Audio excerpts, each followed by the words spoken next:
I know your goal is to ultimately keep as much of this stuff as possible, and you're not doing what a lot of folks might do, which is creating big syndications, raising a lot of money.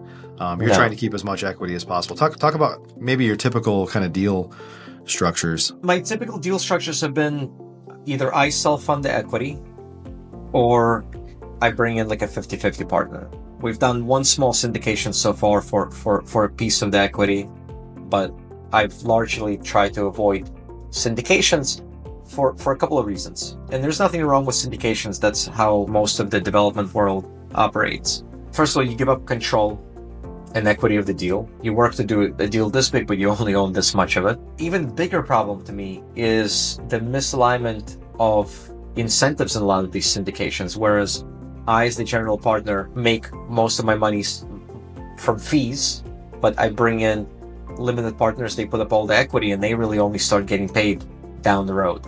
And there's ways to structure these syndications where your incentives are aligned. And then the good syndicators will structure these deals correctly to where their incentives are perfectly aligned with the long term, with the limited partners and equity investors.